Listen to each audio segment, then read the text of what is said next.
number 24 of 2021 will now come to order. May we have the playing of the national anthem.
Councilmember Mitchell Brown, will you lead us in the Pledge of Allegiance? I pledge allegiance to the flag of the United States of America and to the republic for which it stands, one nation, under God, indivisible, with liberty and justice for all. Thank you so much, Councilmember. Tonight, we have with us Senior Pastor at Mount Hermon Missionary Baptist Church, Bishop Donald Washington, with us to lead us in prayer. We are so grateful to have you here, Bishop. Is your tech working okay? And if so, the virtual microphone is yours.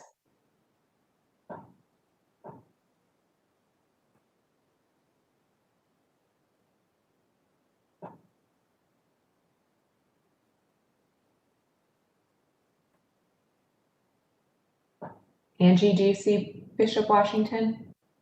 Councilmember, I don't, and I haven't received any request for assistance. I was just looking through the list. I apologize. I do not. Okay. And I don't see them in the attendee list either. Okay. I do apologize for that. That's okay. We will miss him, as he always has inspiring and thought-provoking words to share. In the absence of Bishop Washington and not being trained in seminary school myself and not wanting to inflict that on anyone, I will offer a moment for us to reflect about the gravity of the meeting agenda before us, the gravity of our service, not just council members ourselves, but all of those gathered representing the city, and what we are asked to do for the residents and what is expected of us in this time. So let's sit with that for a moment before we proceed.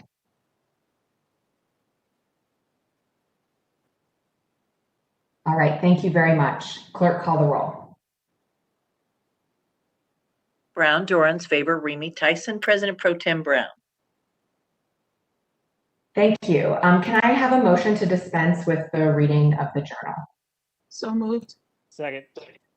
Clerk, call the roll. Brown, Dorans, Faber, Remy, Tyson, President Pro Tem Brown.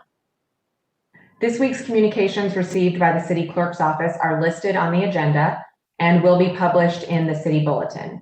Are there any other communications to be read into the record? Not at this time. Are there any resolutions by members of council, starting with Councilmember Mitchell Brown? Nothing this evening, President Pro Tem. Thank you very much. Councilmember Dorans. Nothing tonight, thank you. Thank you. Councilmember Faber.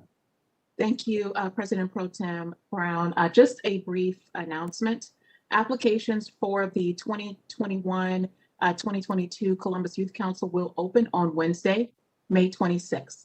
Interesting rising juniors and seniors from Columbus City Schools can visit www.columbus.gov/CYC for additional details and the application form. The Columbus Youth Council is a 5-month program in which high school juniors and seniors will have the opportunity to immerse themselves in city government and learn how they can become better stewards in their community. I look forward to engaging with our next group of students this year. That is all I have, President Pro Tem. Thank you, Councilmember Favor. I would urge all the adults listening to spread the word to the youth in their lives. That's a really excellent program. Councilmember Remy. Thank you very much, President Pro Tem Brown. I appreciate the opportunity. I have one resolution and a couple of announcements this evening. Tonight, I sponsor Ordinance 88X 2021 to honor, recognize, and celebrate May 2, 2021 as Asian American and Pacific Islander Heritage Month in Columbus, Ohio. Asian American and Pacific Islander Heritage Month is observed annually in May to celebrate the contributions that generations of AAPIs have made to American history, society, and culture. AAPI Heritage Month was originally founded by the United States 95th Congress through multiple resolutions as Asian Pacific American Heritage Week and received its first presidential proclamation in 1979. Later, President George H.W. Bush declared May 1990 as the first Asian Pacific American Heritage Month. May was permanently designated as AAPI Heritage Month in 1992. The Federal Asian Pacific American Council selected advancing leaders through purpose-driven service as the theme of AAPI Heritage Month for May 2021. Over 50,000 AAPIs live in Columbus and contribute to Columbus's vibrancy and growth as leaders in business, science, education, arts, healthcare, and community service. The COVID-19 pandemic has prompted an increase in racist and xenophobic rhetoric. The Stop AAPI Hate Reporting Center received over 6,500 incident reports from March 2020 to 2021. A large increase from previous years. AAPI communities continually face systematic barriers to economic justice, health equity, educational attainment, and personal safety. On March 16, 2021, there was a tragic shooting targeting AAPI community members, and this Columbus City Council responded by passing a resolution condemning anti-Asian hate, discrimination, and violence. These incidents don't happen in isolation, but are interconnected with what is happening across the nation and globe in regards to ongoing oppression, discrimination, and prejudice. And Columbus City Council reaffirms our commitment to uplifting AAPI voices, to learning about the complex and rich histories of Asians and AAPIs in the United States, and celebrating the countless contribution of these communities in the past and present. Now, therefore, be it resolved by the Council of the City of Columbus that this council does hereby honor, recognize, and celebrate May 2021 as Asian American and Pacific Islander Heritage Month in Columbus, Ohio. This evening, I'm very pleased to have a few very special guests. Our first is Jonah Hilario, statewide co-director of OPAL, which is the Ohio Progressive Asian Women's Leadership.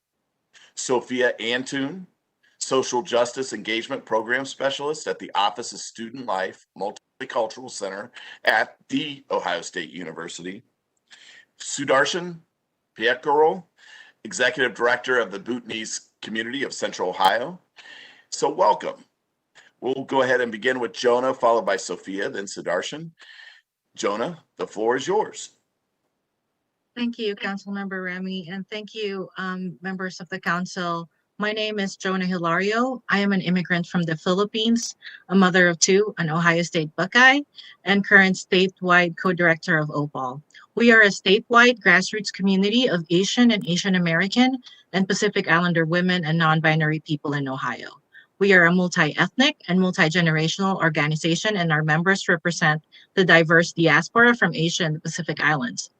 I would like to thank the City Council and Councilmember Remy for this resolution recognizing Asian Pacific American Heritage Month. I also thank you for your commitment to continue learning and hearing from us, and for inviting me to speak to you tonight on this occasion. As an immigrant of close to 17 years to this city, I am always happy to celebrate the vibrant, diverse, and welcoming Asian community here in Columbus, which has staved off homesickness for me many times and has been a source of joy and healing for me personally.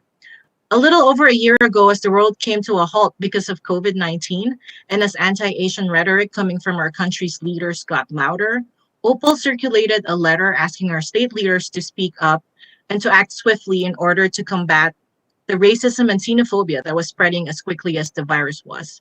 We anticipated that things would escalate quickly because Asians and AAPIs in this country have historically been scapegoated as vectors of disease and as unclean, as well as perpetual foreigners who do not belong. A year since then, Stop AAPI Hate, a nationwide online tracker for anti-Asian racist violence and harassment, reported over 6,600 incidents nationwide, which is just a glimpse of the many hateful incidents that go unreported. Our community was especially devastated by the tragic shooting in Atlanta that killed 6 Asian women, which was then quickly followed by a mass shooting in Indianapolis that killed 4 Sikhs. These events were preceded by many news reports from across the nation where we saw our elders sliced, punched, shoved, kicked, and spit on just while walking on the streets. Meanwhile, we were also hearing stories from our community members here who have been harassed and threatened, yelled at to leave the country, had eggs thrown at them, and blamed for the pandemic while just being out in public. The conditions that led to Atlanta and Indianapolis exist right here in Columbus. I am encouraged by this resolution, and I would like to ask you, the City Council, to commit to investing in the safety, recovery, and resilience of our communities.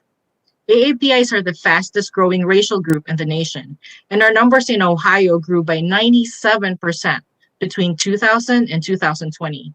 Investing in the well-being and safety of our communities can only be a benefit to the well-being of our city. I am asking our city to invest in community-based solutions to address our safety concerns without escalating the role of police in our city. We stand in solidarity with the family of Makia Bryant and with all Black and Brown Ohioans who are calling for even more divestment from policing.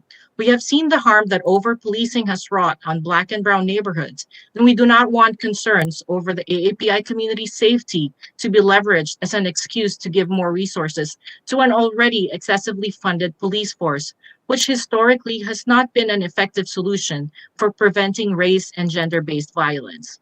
We are asking for investments in alternatives to law enforcement that include violence prevention, crisis prevention, and transformative justice programs that are culturally and linguistically accessible for our community. We are asking for support for community-based wraparound victim assistance services, including in-language reporting and access to culturally competent and language-accessible mental health services. We're asking for investment in bystander intervention training, solidarity building programs, and public education about the rich and important history of AAPIs in this country. All these would require a rebalancing of our city's priorities. A reallocation of even just 1% of our police budget, currently about $3 million, would make a huge difference to the many community organizations currently in the front line serving our communities. I am very appreciative of your willingness to hear from me tonight. I know it may sound like I'm asking a lot of you, but the scope of the issues we are facing demands significant and bold action. I also come with a commitment on behalf of my community. We commit to continuing this conversation with you, mobilizing and caring for our communities, and serving as a resource for this council as we learn together how to make Columbus closer to a beloved community for all our residents. Thank you for your time and have a good evening. Thank you so much, Jonah. I appreciate you coming down tonight to talk about this important resolution. Sophia, the floor is yours. Thank you so much. I just want to make sure, Councilmember Ramey, everyone can hear me. I'm calling in on my phone. Is the audio okay? Yes, we can hear you. Okay. Great. Thank you so much. So thank you first to Councilmember Ramey and the entire council for this opportunity to lend my voice in support of my community and this really important resolution. Again, my name is Sophia Antune. My pronouns are she, her, and I am a lifelong resident of Columbus, Ohio. I was actually born at Ohio State. I now work at Ohio State. My parents met at Ohio State. I graduated from Ohio State, so I really am a Buckeye through and through. I'm also the daughter of 2 immigrants from Asia. My mom immigrated to Columbus, Ohio from Taiwan when she was just 12 years old, and my father immigrated to Columbus from Lebanon when he was 19. So they both immigrated here during an era of Columbus where their respective racial communities had little to no presence in the city. I'm grateful for them and their courage that they decided to stay in the city and raise a family, even when they didn't have a strong sense of community. When I was growing up here, our Asian and Asian American Pacific Islander, AAPI, population started to grow, but our visibility was heavily limited and tokenized. I was hard-pressed to find accurate representation of my racial identities outside of my home and a handful of restaurants around the city. And now, as a 32-year-old woman, I am so proud of our courageous Asian and AAPI community members who are small business owners, community health workers, medical professionals, higher education professionals, teachers, activists, all of whom have worked so hard and whose efforts have both increased the visibility of our community and have given so much to the city. Looking around now, I want nothing more than for the next generation of Asian and AAPI youth to feel seen, appreciated, and included in the city that is their home. I would also love nothing more than for them to learn about their own history and the existence of their own race in their own history textbooks, right? And in our history curriculum. So it's really, really exciting that this resolution is happening because that's why this resolution is so important. This official acknowledgement of the Asian American Pacific Islander Heritage Month in Columbus. It's really so important because it's not a solution to the many inequities our community faces, but it's certainly an opportunity for Columbus to uplift the experiences, the businesses, the hard work and care that our community gives to the city each and every day. And where I am so glad this resolution is happening now, I can't help but also acknowledge that it's coming at a time, like Jonah said, of tremendous violence against our community. Anti-Asian racism is not unique to this pandemic, and unfortunately, our community is no stranger to this level of violence and trauma. I am also encouraged by the responsiveness of this resolution, and I want to name that celebrating our community can also not come at the cost of our lives and our safety, or the lives and safety of other communities of color. I echo the solidarity with other communities of color that Jonah outlined, and I hope that this resolution can be seen as a proactive step rather than a reactive step, and one that opens the door for many more proactive steps and continued support, recognition, and celebration of our Asian and AAPI communities here in Columbus. Celebrating us is celebrating Columbus. We are part of what makes the city great. Thank you. Thank you so much, Sophia, for sharing your story and your continued advocacy. Sudarshan.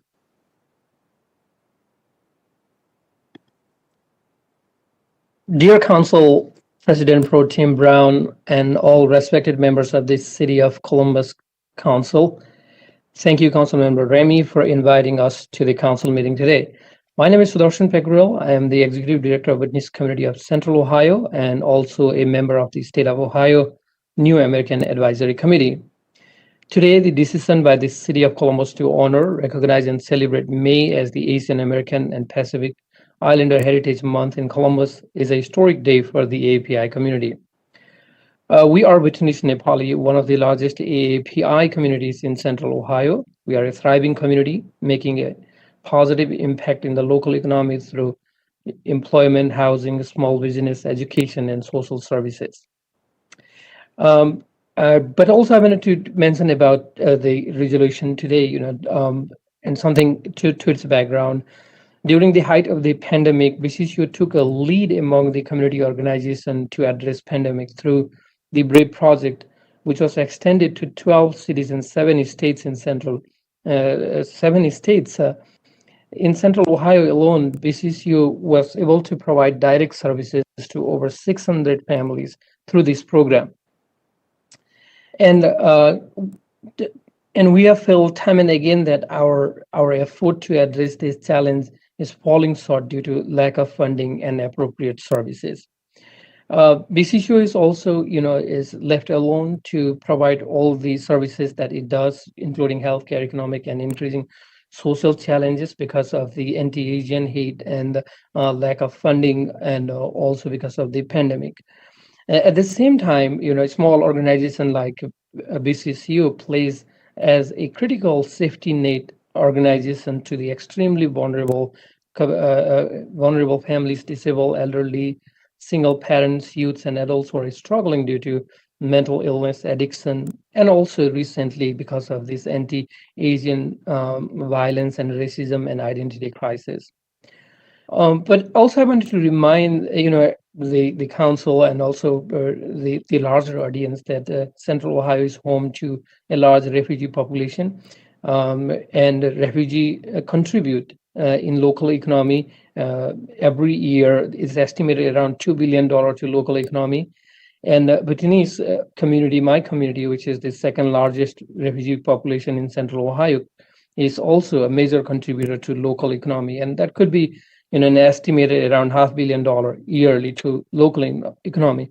But however, what we have felt is for a future that is inclusive, that takes that provides services to all communities, I think there is a need for return investment to strengthen sort of that safety net. So today I'm bringing the voice of the Bhutanese American, as a lot of our community members are becoming citizens today, to this great council. And this is my honor to be here and bring the voice of the community. And now also I think, and this is my humble request to this the city council as a representative of this great city, for you to reach back to this growing community of proud Ohioans. And I have a few asks, and as Jonah said, not taking this, making a long list of asks. Definitely today, this is an opportunity to thank the council, and especially thanks to Councilmember Remy for this and resolution. But also, just I wanted to mention this as we are thinking to make Columbus a vibrant and inclusive and welcoming city. And in that regard, I think I have a few suggestions or recommendations to make.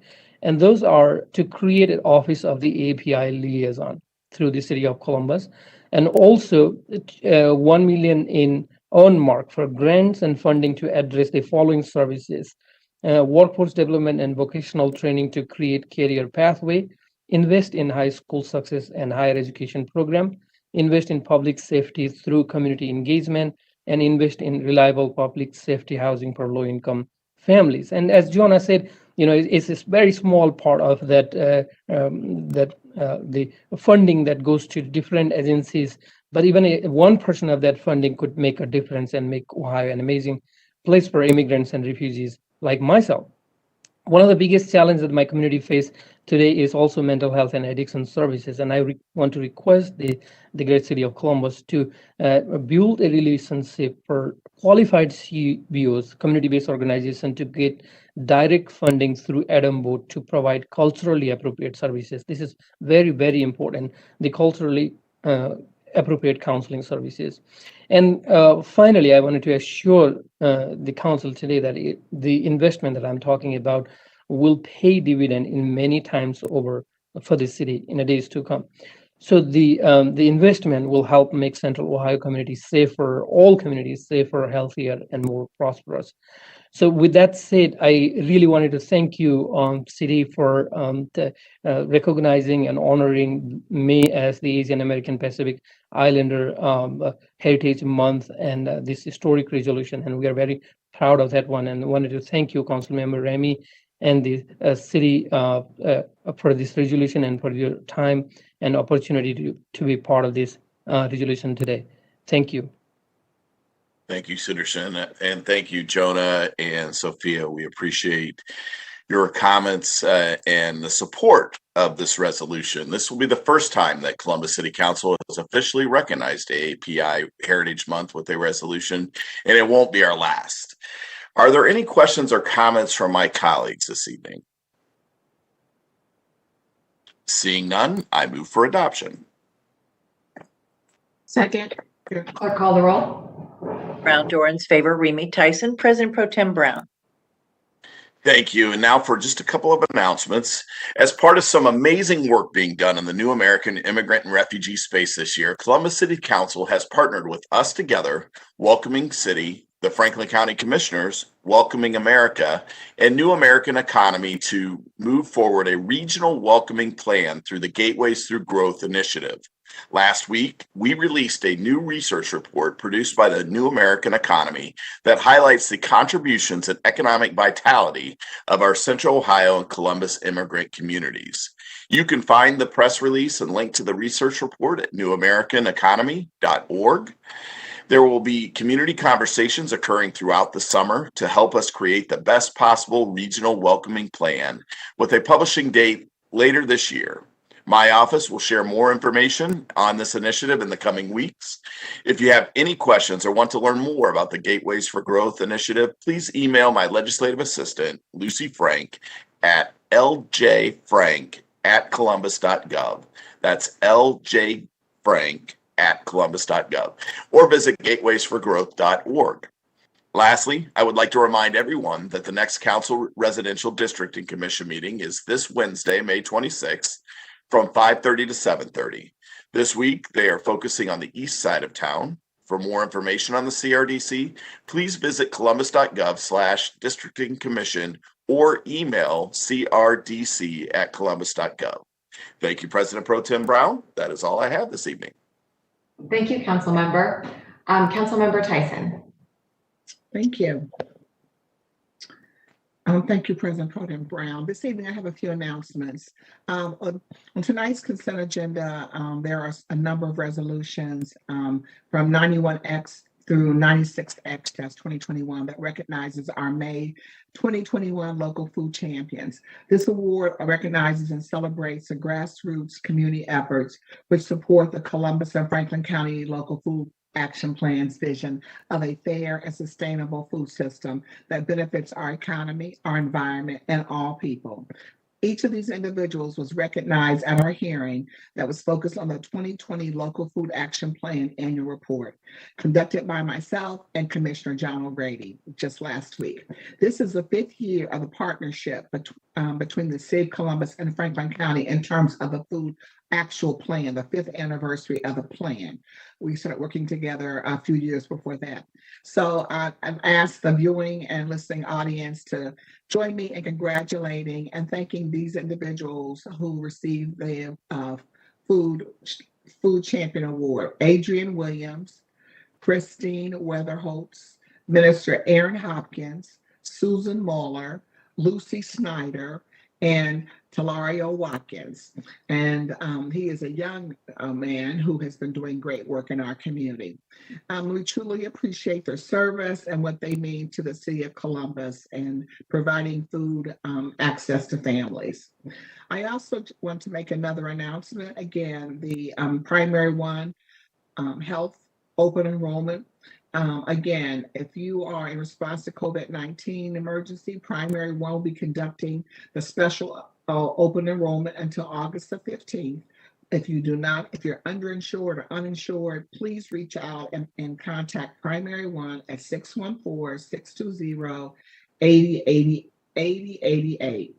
Also, I want to announce that there are many pop-up community vaccination clinics, and Columbus Public Health is hosting these clinics by appointment, and you can also walk in. So Sawyer Trevitt is May 25th. We have May 25th, that's from 1 to 4. Rosewind from 9:30 on Brooks Avenue from 9 to 11:30. Glenview on Glendale Avenue from 9 to 11:30 on the 26th.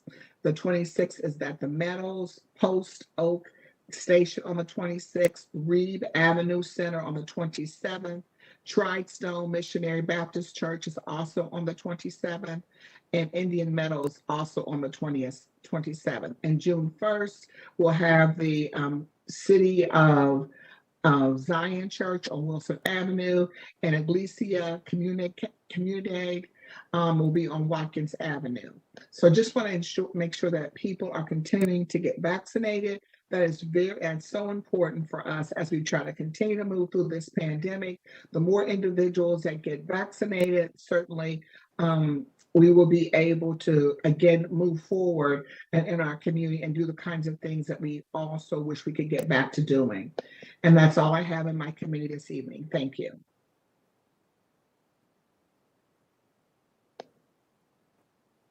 Thank you, Councilmember Tyson. And you know what? I think we were joined by Bishop Donald Washington during resolutions, and I would like to take the opportunity to start the meeting in prayer with him. Bishop, are you there? Yes, ma'am, I'm here. God All bless right. you.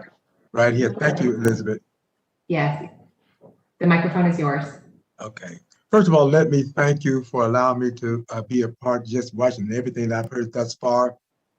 Had a little problem getting in. Sometimes they go good, sometimes it don't. It took me 25 minutes to get in, but thank God I'm in. And what I've heard thus far is so inspiring, especially here, Remy. Remy is somebody's, he's really like a preacher to me. I might give him his license next year. And what can I say about my friend Priscilla Tyson? She's such a sweetheart. Let's have a word of prayer. And you add my agenda too, Elizabeth, because Sherrod Brown is one of my best friends on this planet. Dear God, we come tonight thanking you for life, health, and strength. We thank you for this council, that you have literally put your spirit in everyone that is on the council. We ask that you would continue to give them those graces that understand the times in which we live. Help all of them to continue to do their work well and find happiness in what they do. May their growth in spiritual knowledge find an equal growth in spiritual character. And we give you all the praise in him who is able to keep us from falling, even the Christ. Amen. Amen. Thank you, Bishop. Thank you for being here with us and setting the proper tone for us to begin our proceedings with. Thank you. All right. And before we move into the rest of the meeting, I would like to take a moment of silence. We lost 16-year-old Olivia Kurtz this weekend. There was a tragic shooting, a mass shooting in one of our very own parks this weekend. And at 1:06 a.m., we lost Miss Olivia Kurtz. There were others wounded by gunshots and wounded by the scene of people running. There were 5 others actually wounded by gunshots and other wounded at the scene. So if we could take a moment, please, for Olivia Kurtz's life and for the lives of those lost in our city by far too many gunshots this year.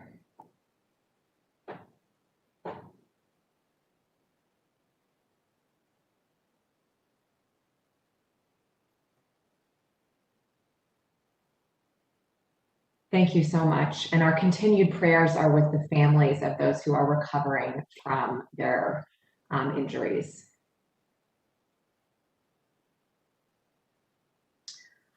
Are there any comments by our elected officials or members of the administration, city auditor, city attorney? All right. Hearing none, at this time, I request that the following ordinances be removed from the consent action portion of the agenda. 1200-2021 from Criminal Justice and Judiciary. Are there any other requests by members of council for the removal of an ordinance or a resolution from the consent action portion of the agenda? Hearing none, may we now have a motion to waive second reading of the titles of 30-day legislation by the clerk? So moved. Is there a second? Second. Clerk, call the roll. Brown, Dorans, favor, Remy Tyson, President Pro Tem Brown. Thank you. Will the clerk now read into the record the ordinance numbers of 30-day legislation on tonight's agenda for first reading? Public Safety Committee ordinances 1175 and 1256-2021. Public Utilities Committee ordinances 1130 and 1168-2021. Public Service and Transportation Committee ordinance 1208-2021. Criminal Justice and Judiciary Committee ordinance 1180-2021. Thank you, Madam Clerk. There are no speaker slips on first reading. The following ordinances appear on our agenda as consent actions. Will the clerk now read the ordinance numbers of each into the record? Resolutions of expression 91X, 92, 93, 94, 95, 96, 89, and 90X-2021. Finance Committee ordinances 1150, 1165, 1193, 1209, 1218, and 1220-2021. Recreation and Parks Committee ordinances 937, 938, 939, 941, 942, 1187-2021. Public Utilities Committee ordinance 1111-2021. Public Service and Transportation Committee ordinances 762, 1127, 1146-2021. Housing Committee ordinance 1211 and 1272-2021. Administration Committee ordinance 1206-2021. Building and Zoning Policy Committee ordinance 1240-2021. Thank you, Madam Clerk. May I have a motion for approval of these items designated as consent actions? So moved. Second. Clerk, call the roll. Brown, Dorans, favor, Remy, Tyson, President Pro Tem Brown. We will now proceed with the second reading of 30-day tabled and emergency legislation. The first committee is the Finance Committee. I chair that committee, so I will begin. The first three ordinances in finance tonight are a package relating to the city's financial empowerment effort. So I will address all three together before then reading the titles and moving through them for passage. Prior to the COVID-19 crisis, we knew that 1 in 4 women were financially insecure in Columbus, with women of color disproportionately struggling. And we know that those same women and families who could least afford disruptions in their lives were then hit hardest by COVID-19. These families need support, and by prioritizing their financial empowerment, we can bolster their financial security now and into the future. That is why in 2019, I sought partnership with the mayor and the Columbus Women's Commission to formulate a financial empowerment roadmap dedicated to supporting women and families in our city. The roadmap was supported by a grant from Cities for Financial Empowerment Fund, and it lays out the work to be undertaken by the city to help put residents on a path toward financial security. Last year, we launched our first initiative of the roadmap, the Financial Navigator program, with additional support from CFE Fund and also with federal CARES Act dollars. We did this in partnership with LSS 211 Central Ohio, formerly known as Hands On, and the Legal Aid Society of Columbus. At the core of the Financial Navigator program is the belief that no family should ever go without the help they need for lack of knowing how to find it. Any resident who needs assistance can call 211 to speak with a trained financial navigator who can connect them to the resources they need and make a plan to address their financial challenges. In just a moment, we'll hear from Courtney Walker, Executive Director of LSS 211 Central Ohio, about the impact of this program. But before I give her the floor, I'd like to announce that with tonight's legislation, we're officially extending the Financial Navigator past its pilot phase through the end of this year. Thank you to our partners at 211 and Legal Aid for joining us in this effort. Ms. Walker, is your tech enabled? The floor is yours. Thank you, President Pro Tem Brown and members of the council. I am Courtney Walker, Executive Director of LSS 211 Central Ohio. We are very excited to extend our partnership with the City of Columbus for the Financial Navigator program. As a COVID-19 response effort, the program is designed to support families experiencing financial insecurity by connecting them with a trained financial navigator that can link them to available resources to help them regain some financial stability. The program was launched in September 2020 with the goal of completing 1,200 sessions. At this time, we have successfully completed 1,400 sessions. We have found that many of the callers have experienced reduced work hours or even job loss as a result of the pandemic. which has caused them to fall behind in their rent and utility payments, which these are the two primary topics that are normally discussed during the sessions. The top referrals that we provide for those individuals are Compass, Columbus Urban League, Franklin County's PRC, and Legal Aid Society. We are very pleased to continue to provide this vital service as we continue to manage our way through the pandemic and assist residents in securing some financial stability. Thank you. Thank you so much, Ms. Walker, for the critical role that 211 plays in our roadmap. So the next three ordinances will move those efforts forward. Ordinance 1120 provides funding to 211 for their continued work supporting financial navigators. Ordinance 1121 extends the city's partnership with Legal Aid for the Financial Navigator program, as well as for their support to plan for future financial counseling services. And then finally, Ordinance 1154 accepts additional grant dollars from the CFE fund, which we were had previously made the announcement that we were rewarded. It's $20,000 to draft an implementation plan for the Financial Empowerment Center, and $40,000 pending our successful application for the grant for the additional support of the Financial Navigator program. And that Financial Empowerment Center really it will guide the city's future investments in free one-on-one professional financial counseling as a public service to our residents. In addition to the ongoing support from our funder, I sponsored $400,000 in the operating budget to ensure that we can continue to provide these critical resources for women and families here in Columbus. I want to make sure I thank the mayor and Shelley Biding and the Women's Commission. And my deep thanks go to the work of Karina Johnson and Kelsey Ellingson. Karina in our policy office lifted up this priority to us a couple years ago now and has put in tremendous effort alongside my aide, Kelsey, in making sure we can pursue these really incredible goals for financial empowerment in our city. Thank you also to my colleagues, council members Tyson and Favor. Your early input, your presence at the meetings to help guide our financial empowerment roadmap in the right direction is still paying off in the work being done today. If there are any comments from my colleagues, I will take those now, and then I will read the three titles that I just previewed.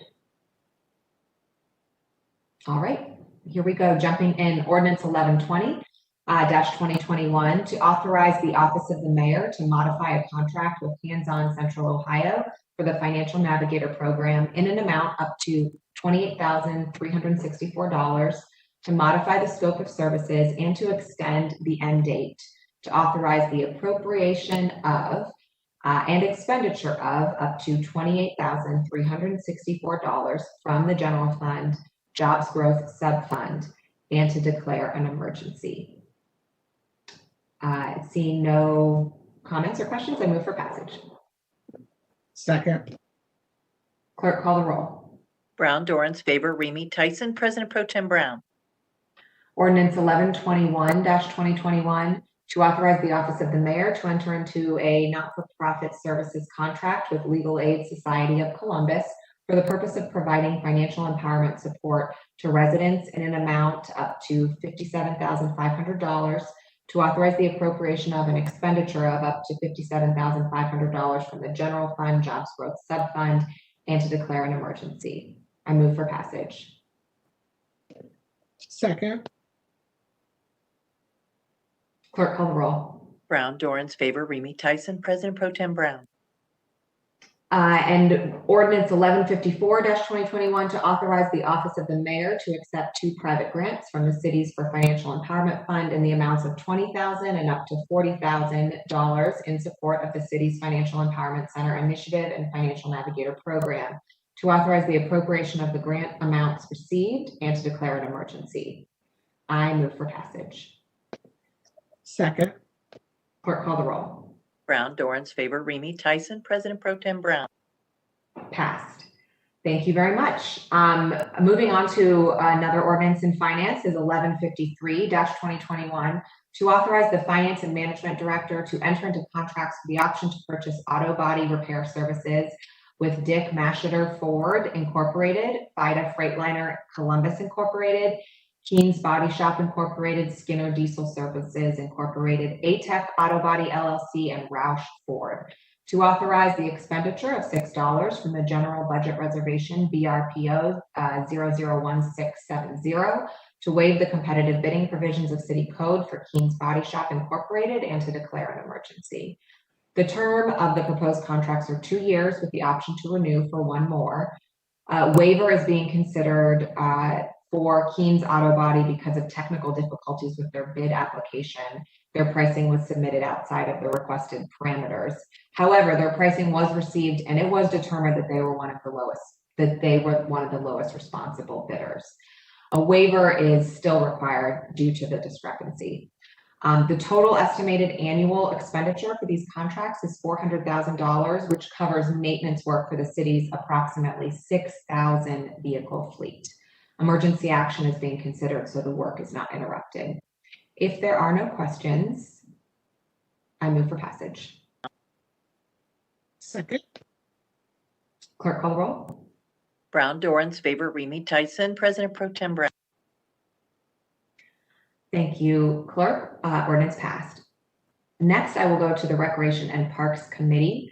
Ordinance 0931-2021 to authorize the Director of Recreation and Parks to enter into contract with General Maintenance and Engineering Company for the roof renovations 2020 to 2021 project. To authorize the transfer of $1,868,500 within the Recreation and Parks voted bond fund. To authorize the amendment of the 2020 capital improvements budget, to authorize the expenditure of $1,868,500 from the Recreation and Parks voted bond fund, and to declare an emergency. Each year, the department replaces the roof of its facilities that can no longer be repaired to keep the buildings in good, safe condition from the elements. This funding will support work at the following locations: Beatty Community Rec Center, Columbus Recreation and Parks Department Warehouse, Driving Park Community Rec Center, Schiller Community Rec Center, Willis Athletic Complex, Berliner Athletic Complex, Marion Franklin Recreation Center, Shadeville Nursery, and Goodale Park Shelter House. 3 bids were received for this work, and General Maintenance and Engineering was selected as lowest and most responsive. Emergency action is being considered so that work can begin as soon as possible to take advantage of the limited window of time where roof replacement can take place in Ohio. If there are no questions, I move for passage. Second. Clerk, call the roll. Brown, Dorans, favor, Remy Tyson, President Pro Tem Brown. Thank you. Passed. I keep forgetting that clerk call the roll part. Next, we will move to rules and reference. I have an ordinance co-sponsored with Councilmember Dorans in that committee. So Councilmember, I will turn the floor to you for 1212. Thank you, President Pro Tem. So Ordinance 12-2021 to amend various sections of Chapter 139 and 2331 of the Columbus City Codes to enhance the ability of the Community Relations Commission to protect individuals from discrimination that may occur within the City of Columbus. Before I turn it over to Director William Scott and Council President Pro Tem Brown, I just want to thank them both for their efforts on this legislation and their collaboration, which has brought us here tonight. With that, I'd like to turn it back over to you, President Pro Tem Brown. Thank you so much, Councilmember Dorans. The proposed amendments to chapters 2331 and 139 will allow the City of Columbus to better serve residents who've been subject to discrimination. Amendments to Chapter 139 will adjust the number of members on the Community Relations Commission, align code with current practice, and allow the Commission to utilize investigation services and hearing officers. Amendments to Chapter 2331 provide protection from retaliation for those who file complaints and enhance the complaint resolution process for the CRC. I'd like to hand the floor over to Director William Scott to talk more about these updates to the CRC. Thank you, President Pro Tem Brown and Chair Dorns, Chair of the Neighborhoods Committee. And I'd also like to thank Council Members Tyson, Favor as well for their work in helping to get this through. In alignment with the mayor's equity agenda, this ordinance does just that. It helps to provide equity for our residents by enhancing our ability to provide protections for them, for our residents. A growing number of communities have followed our lead in Columbus and have enacted similar non-discrimination ordinances. And as more communities have acted and updated language and approaches have emerged. We thank the mayor, the Community Relations Commission, the City Attorney's Office, and City Council, as this has truly been a partnership. I'd also like to thank Todd Diefendorfer and Pedro Mejia from my team, as well as the Community Relations Commission Chair, Chris Kozad, who you'll hear from shortly. But for the last 2 years, the Community Relations Commission, members of my team, have been working and to really bring our Civil Rights Discrimination Code up to current. It had not been had any complete overhaul in the last almost 20 years. And so this will allow us to provide additional protections to our residents. As Councilmember Pro Tem Brown, as you mentioned, the code will align with current state and case law regarding the free exercise of religion. Additionally, the definition for sexual orientation is updated to ensure the Commission's ability to assist LGBTQ youth. Amendments to Chapter 139 will also adjust the number of the Community Relations Commission members, align code language with current practice for the Community Relations Commission, and to allow the Commission to contract for investigation services as well as hearing officers. And I would like to now turn it over to Chris Kozad, Chair of the Community Relations Commission, to share a few words as well. Thank you, Director William Scott. Good evening, President Pro Tem Brown, members of council. My name is Chris Kozad, and I am pleased to be able to have the opportunity to speak with you this evening about the Community Relations Commission and these proposed changes to the city code. I've served on the Community Relations Commission since 2004, and I have chaired the commission for the last 4 years. From a historical perspective, the original non-discrim ordinance that created the CRC back in the early 90s was best practice model for the state and the region at that time. Making discrimination a criminal offense was felt to send the strongest possible message that Columbus would not stand for discrimination. In practical application, the burden of proof for a criminal offense was such that not many cases reached that level and were actually prosecuted. CRC has long talked about the need for civil remedies in order to better serve our residents around issues of discrimination. While the code has been amended a couple of times over the years to add protected classes, the code has not, as Director William Scott mentioned, had a thorough update and rework since it was originally enacted. The commission set out on this task in stages. Columbus, we reworked our intake and investigation processes to make them more user-friendly for our residents.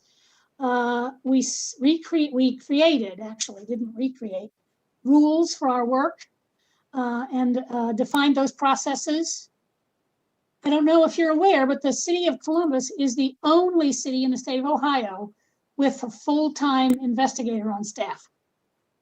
A number of commissioners have now been trained as mediators through Community Mediation Services of Central Ohio. We have negotiated and established a fee-for-service arrangement with the city of Westerville to investigate their discrimination complaints. This is a model that is in much demand around the state from smaller municipalities. Again, we're at the leading edge on this work. The original commission was 23 people, and that included a number of seats designated for city employees of departments, including the mayor's office, public safety, city council, and others. It's no longer considered best practice to have city employees serving on city boards and commissions for obvious reasons. This revision will remove those individuals as voting members of the commission.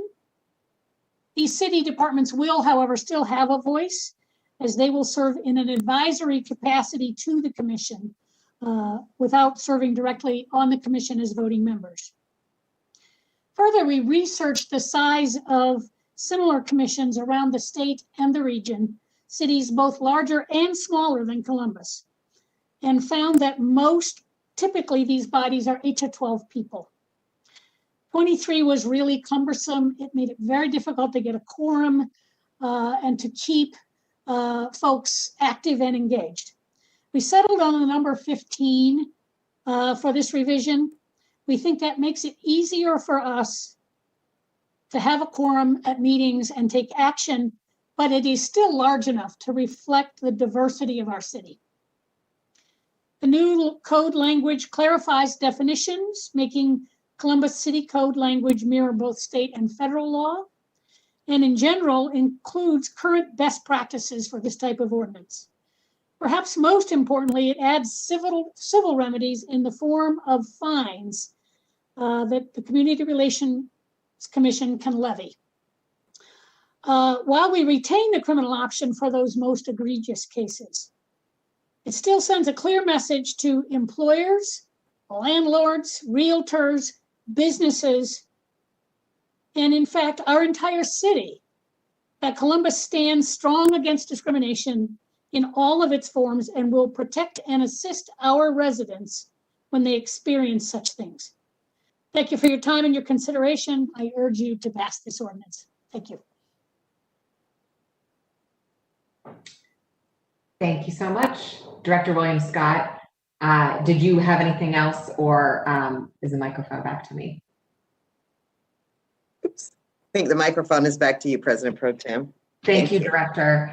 Thank both of you so much for your hard work and incredible dedication in getting this very big update, very necessary and big update done. Additionally, the definitions of, as you said, of sexual orientation and sex are being updated to provide protections against discrimination.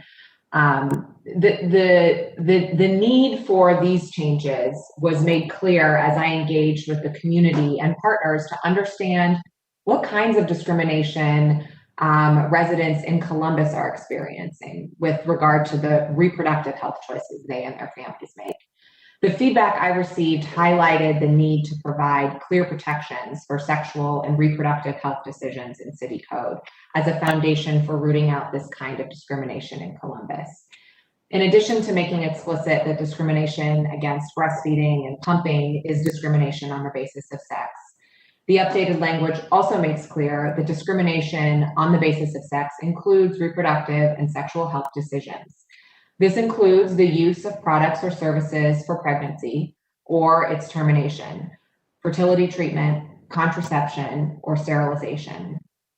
Crucially, the updated provision is also inclusive of sexual and reproductive health decisions that the trans and non-binary communities make to affirm their gender identity. This update recognizes that protecting sexual and reproductive health decisions plays an essential role in empowering residents to take charge of their sexual and reproductive health, whatever that means for them. And also in ensuring that Columbus is an inclusive community that supports the privacy, bodily autonomy, and self-determination of every resident. NARAL Pro-Choice Ohio has been a key partner in this work, and I'd like Kelly Freeman from NARAL to offer a few comments. Ms. Freeman, the floor is yours. Thank you. Council President Pro Tempore Brown and members of the council. I'm speaking today in support of Ordinance 1212-2021 to update the city's non-discrimination code language. I moved to Columbus in 2014. I've now started a family in the city. And when I was pregnant with my son in 2017, I was actually searching for a new job. The job I have now is that new job. And my experiences job hunting while pregnant highlight the struggles individuals can go through and the need for protections against discrimination for reproductive health care decisions. NARAL Pro-Choice Ohio did hire me when I was 7 months pregnant and was and continues to be supportive in my parenting journey. And ordinances like this one take us all a step closer to this being a reality for all the folks in Columbus. When we set out on this project with Council President Pro Tem Brown and our partners at Planned Parenthood Greater Ohio and Root, and with the technical assistance and expertise of the National Institute for Reproductive Health, we held several community meetings to see what people around Columbus were facing when it came to their reproductive health care decisions. We are eternally grateful to the people who came to those meetings and shared their deeply personal experiences with us so that we could craft the most robust version of this ordinance possible. Their experiences made sure that we included a comprehensive range of reproductive healthcare decisions and that we didn't ignore folks at the older end of reproductive healthcare spectrum, and that we also included protections for our trans and gender non-binary neighbors and coworkers. They also expressed concerns about backlash that individuals could face because they speak out against discrimination, and we are thankful that protections against retaliation for those who speak out are included in this proposal. The decision if, when, and how to start a family is deeply personal, and an individual should not face discrimination for the decisions they make in this journey, whether it be to use birth control, have an abortion, use fertility treatments to start a family, seek the medical care they need because of miscarriage or stillbirth, use hormone treatments to mitigate the impact of hormonal changes due to menopause or other hormonal imbalances, or the use of hormones to aid gender transitioning. People should be supported in their decisions and not punished because of them. Two central issues that arose in the community members that were unable to be addressed in this proposal because state law preempts the city from addressing them are a lack of paid family leave options and insurance coverage for reproductive health services. We encourage everyone to continue working at the state and federal level to make the needed changes on those issues. We thank members of the council for taking this necessary next step toward a more just city. We look forward to continue working with all members of council as you tackle the hard issues impacting individuals and communities, issues like economic and racial injustice, and the real and continuing problem of police violence towards our Black and Brown neighbors. Everyone in our city deserves to make their own reproductive healthcare decisions, and full realization of self-determination includes peace of mind that if someone does bring a child into this world, they can count on that child coming home each day, not having their life ended prematurely because of police violence. We hope that this step is one of many that will invest more funds and create more power in our neighborhoods and with our neighbors rather than in institutions that harm our community. Thank you for the time invested in this ordinance, and we strongly encourage a yes vote on this proposal, and we look forward to continuing our work with all of you to make Columbus a city where all can thrive. Thank you. Thank you so much, Ms. Freeman. We also have Elena Jochum, Executive Director of Equality Ohio, present. Ms. Jochum, thank you for your organization's assistance with our effort. Please take it away. Thank you so much. Good evening, President Pro Tem Brown and Columbus City Council. My name is Elena Jochum, and my pronouns are she, her, and I serve as the Executive Director for Equality Ohio. I am so honored to be here virtually tonight. And to be speaking about this ordinance. Equality Ohio seeks to identify and transform systems and institutions so LGBTQ+ Ohioans can fully access legal and lived equality. And as an organization, we have a vested interest in creating an Ohio where people are welcomed, affirmed, and flourishing. We believe that people have the right to be recognized and celebrated for who they are and what they're capable of, not stereotyped, feared, or denied humanity. And as Chris Kozad addressed tonight, we appreciate that Columbus has long been a city seeking to lead in these areas of inclusion. It is my understanding that the first ordinances seeking to protect individuals based upon who they are and whom they love date back to the early 1990s.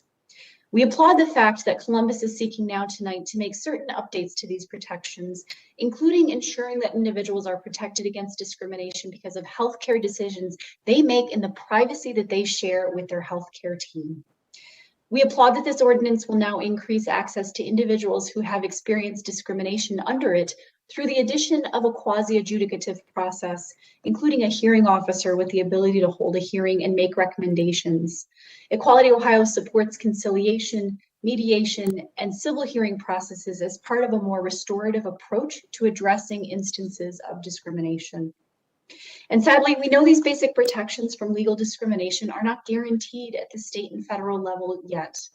Equality Ohio continues to work in earnest to ensure that LGBTQ+ people are afforded basic equality and access regardless of their zip code. Cities like Columbus ensuring these protections exist at the local level help us in that greater vision, and we hope that other cities in Ohio continue to follow suit.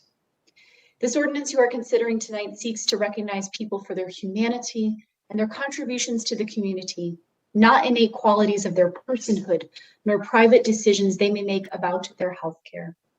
We sincerely thank Columbus City Council for making improvements to its non-discrimination protections, which positively impact the LGBTQ+ community.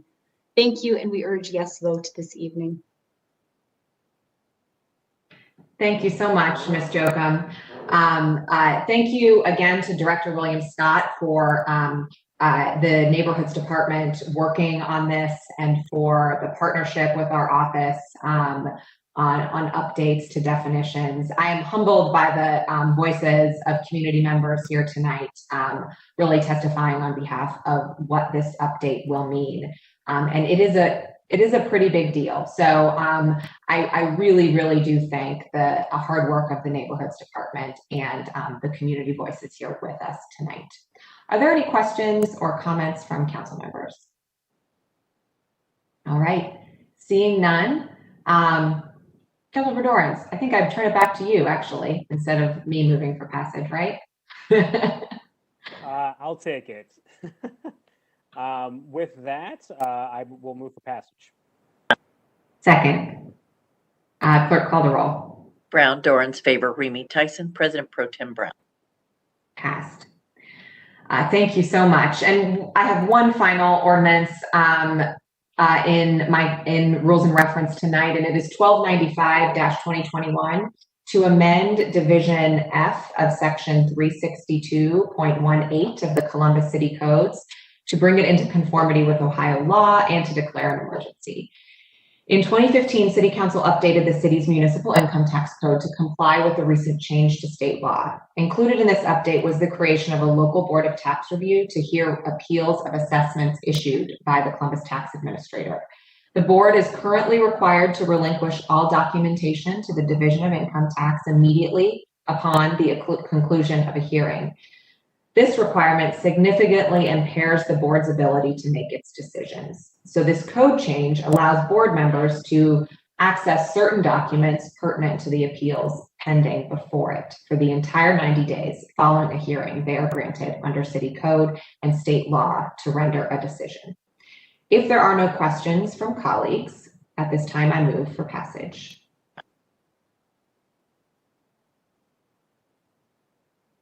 Second. Clerk, call the roll. Brown, Dorrance, Favor, Remy, Tyson, President Pro Tem Brown. Thank you. Passed. And now we will move along to the Public Safety Committee. Councilmember Mitchell Brown chairs that committee. Councilmember Brown. Thank you, President Pro Tem. Tonight, this evening, I have ordinance 0987-2021 to authorize and direct the Director of Public Safety to enter into a contract for helicopter maintenance with Helicopter Minutemen, Inc. for the Division of Police to authorize the expenditure of $898,666.50 from the general fund. Also on this evening is Deputy Director Speaks to speak to the importance of maintaining the maintenance agreement for our helicopter fleet and the role our helicopters play in improving safety to our residents. But before I ask Director Speaks to speak to that, I'd like for Nadine to give this council, as you stated at the very beginning, President Pro Tem, an update on the status of the incident that took place this past weekend. Thank you, Councilmember Brown. Let me first say that I believe that we all echo the sentiments stated by President Pro Tem Brown. The tragic events last Saturday night were horrific and truly heartbreaking. All the victims were between the ages of 14 and 19 years old. The reason I wanted to speak tonight is that police needs the public's help in gathering evidence. This will not only help to bring justice to these shooting victims and their families, but may also prevent future gun violence. Young folks, we implore you to come forward with any information or evidence, such as pictures or video taken on your smartphone, or information as to who may have attended this event.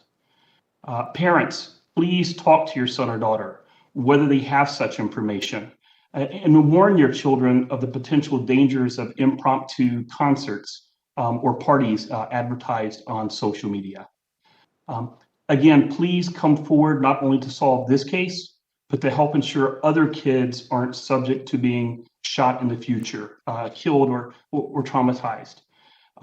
Specifically, please contact the Columbus Police Homicide Section at area code 614-645-4730 or Central Ohio Crime Stoppers 614-461-8477. Again, that's the Homicide Section or Central Ohio Crime Stoppers. Thank you so much. Director speaks also, it's important for note, they can do this anonymously. Absolutely. Yes. Yes. Thank you. Are there any comments or questions from my colleagues before we move on to the legislation? Councilmember Brown, I just have one comment. Priscilla, Councilmember Tyson, absolutely. Thank you. I would just add that I hope that any of the young people that may have been traumatized or by this situation, certainly hope that they are seeking some services, because that obviously being in a situation that they were involved in, we would certainly, when we have an amazing trauma team at Columbus Public Health run by Marion Stuckey, and would want to make sure that our young people are going to be getting the services that they may need by being traumatized through that situation. And again, our hearts and prayers go out to those families. Thank you, Councilmember Brown.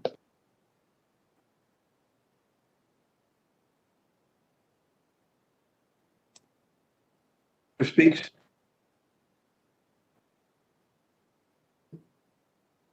I believe you're on mute. Thank you. Yes. Two questions with respect to this ordinance regarding helicopters. First, the maintenance of our 5 helicopters is of paramount importance to the safety of the public and our pilots. The maintenance schedule is mandated by the FAA and our helicopter manufacturer. Maintenance is generally based on the number of flight hours of a helicopter. Through the years, we have received a number of compliments on the utmost care and maintenance that we give to our helicopters. This care and maintenance is reflected in, and I would say partially financially recouped by the high dollar amounts received by the city when we sell one of the copters. As to the role, they play a vital role in the safety of our city, as shown by a number of factors.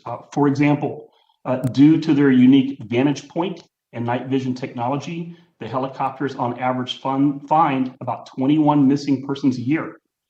Due to their great speed, the helicopters are first on scene thousands of times per year and are responsible for hundreds of arrests. Helicopters help to de-escalate scenes, as folks on the ground know that they are being watched and sometimes recorded. And helicopters help to make auto and motorcycle chases far more safe. Our helicopters are regularly used to follow vehicles fleeing law enforcement, which enable police cruisers to back away.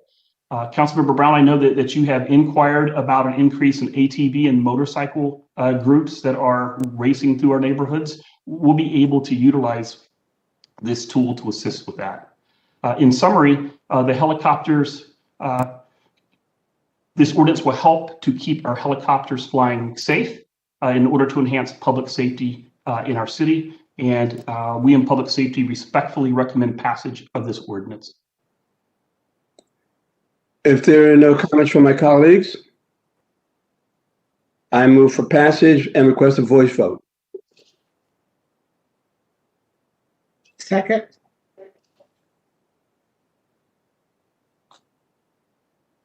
I'm sorry, clerk call the roll. Councilmember, Mr. Brown, Yes. Mr. Dorrance, Yes. Ms. Favor, No. Mr. Remy, Yes. Ms. Tyson, Yes. President Pro Tem Brown. No.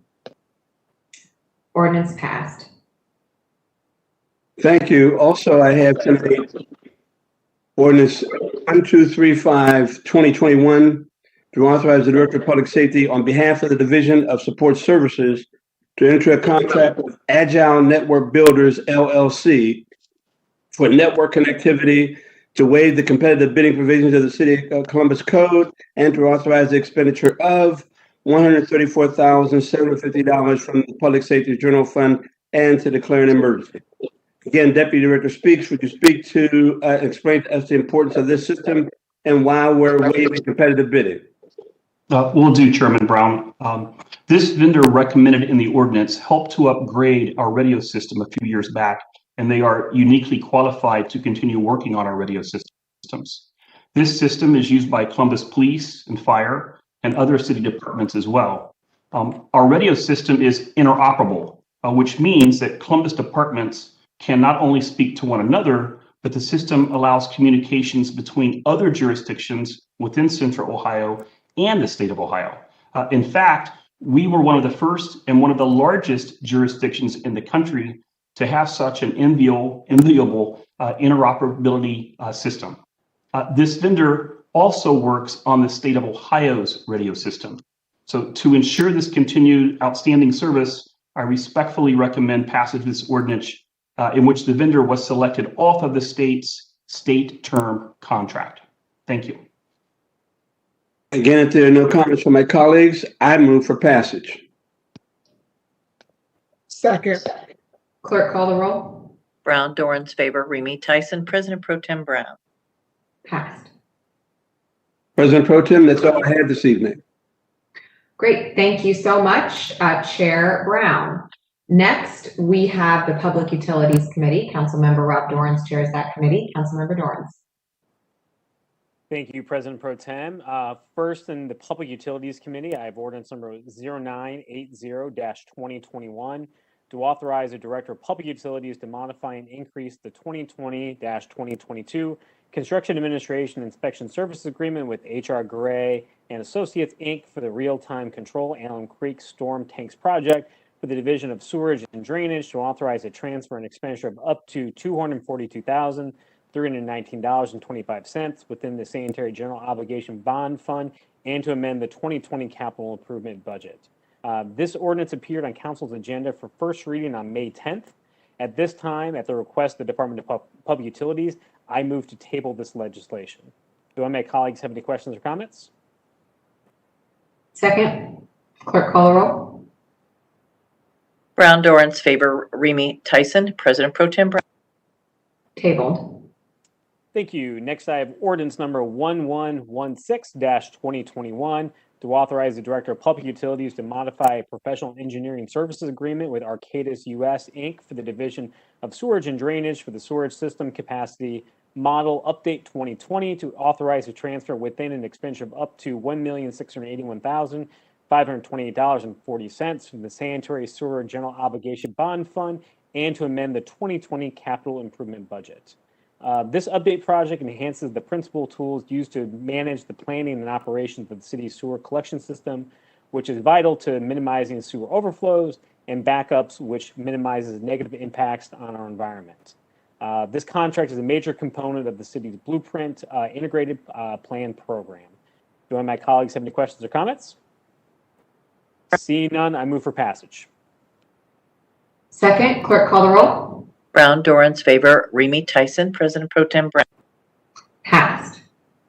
Thank you. Next, I have ordinance number 1118-2021 to authorize the Director of Public Utilities to enter in a construction contract with Bamber Electric Corporation for the Lower Olentangy Tunnel temporary electrical systems to Gowdy Field to authorize a transfer within of up to $1,917,655.84 from the Sanitary Sewer General Obligation Bond Fund to authorize expenditure of up to $1,915,655.84 from the Sanitary General Obligation Bond Fund to authorize expenditure of up to $2,000 for prevailing wage services, the Department of Public Services from the Sanitary General Obligation Bond Fund, and to amend the 2020 capital improvement budget.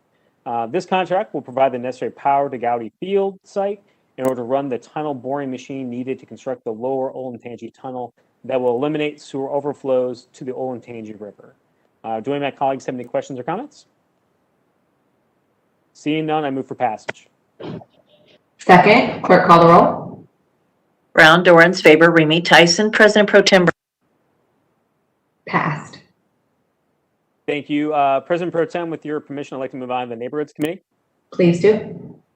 Thank you. In the Neighborhoods Committee tonight, we have ordinance number 1104-2021 to authorize the Director of the Department of Neighborhoods to enter into grant agreements with the African American Male Wellness Walk, Community for New Directions, Columbus Fashion Alliance, the Columbus Urban League, and Legacy U in the amount of up to $1,260,125 to add a needed capacity to address COVID-19 specific services for boys and young men of color. To authorize the transfer of $1,260,125 within the general fund, to authorize the expenditure of up to $1,260,125 from the general fund to authorize payment of expenses starting June 1, 2021, and to declare an emergency. In 2014, the White House under President Barack Obama launched My Brother's Keeper initiative to address persistent opportunity gaps faced by boys and young men of color and ensure that all young people can reach their full potential. In responding to calls to action, our Department of Neighborhoods established My Brother's Keeper Village to be the hub of all work on this issue in the city of Columbus. This programming, made possible by the Coronavirus State and Local Financial Recovery Fund, is aligned with the work of My Brother's Keeper and will focusing on engaging at-risk boys and young men of color between the ages of 14 and 24. At this time, I'd like to turn the mic over to Director William Scott to speak about a little bit more about these programs that will happen this summer. Director William Scott. Thank you, Chair Dorans. Again, as you mentioned, these funds will support summer youth employment and enrichment programs from 5 of our nonprofit organizations. In addition to skills such as financial literacy, college and career exploration, public speaking, and mental health education, our young people will receive trauma-informed care and conflict resolution training. This will give them an opportunity to learn, serve their community, and earn a stipend for participating. For additional information on these programs, you can visit columbus.gov/neighborhoods MBK Village. Thank you, Chair Dorans. Thank you, Director William Scott. And we have 2 guest speakers tonight on this legislation. First is Johan Terrell from the Columbus Fashion Alliance. Are you with us? Yes, I am. Yes, I am. Mr. Terrell, the mic is yours. Thanks for joining us tonight. Thank you, and thank everyone for all of your support. We are very, very excited about this program. The Columbus Fashion Alliance, which is a nonprofit here in Columbus, Ohio, has developed a program which we call the Future of Fashion Summer Internship Program. And this program we're really excited about this program because this program is going to have multiple layers of impact. What we wanted to achieve with this program was really give a handful of young men of color an opportunity to learn about an industry in which there is a lot of growth, high potential, and a lot of opportunities for them. And, the Columbus Fashion Alliance has been advocating that, fashion is the future for Columbus. We have a lot of opportunity to do good through the lens of fashion. And this program is going to be a great example of that. So what we're intending to do with the program is we are going to take 16 young boys and men of color, and we're going to really educate them on the entire business of fashion.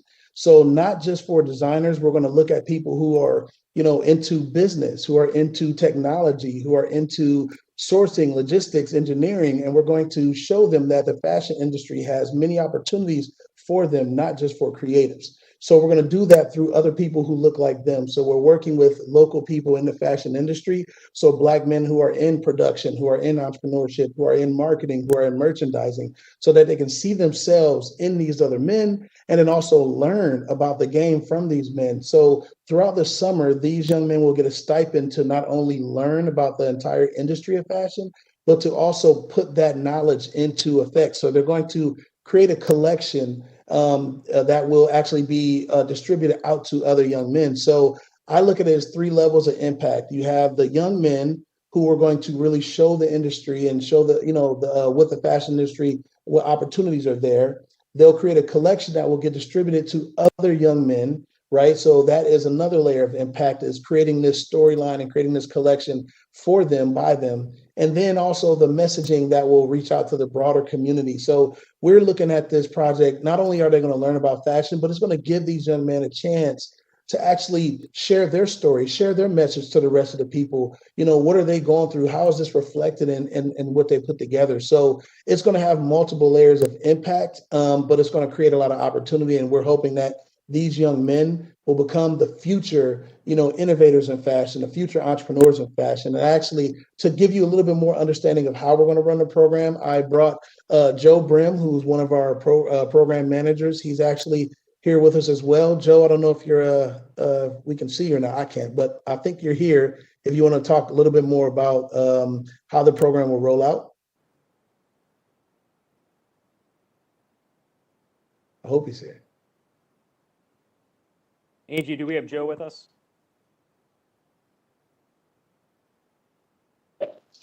I do not see, can I get the last name? Yes, Brim.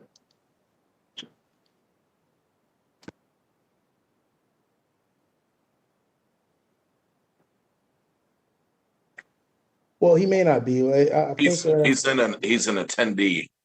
Oh, he's an attendee. Okay. Well, Give me apologies 1 second, sir. 1 second. Okay.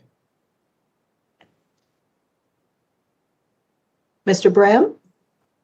Yes, how you guys doing? I was trying my best to hit unmute. It just wouldn't let me do it, you guys. So thank you for your patience and bringing me in. I'm also trying to get on video as well. I'm not sure if that is possible. If not, that's absolutely fine. I can continue. Excuse me, I can bring you up as a panelist. Give me just 1 moment. All right, no problem. Thank you.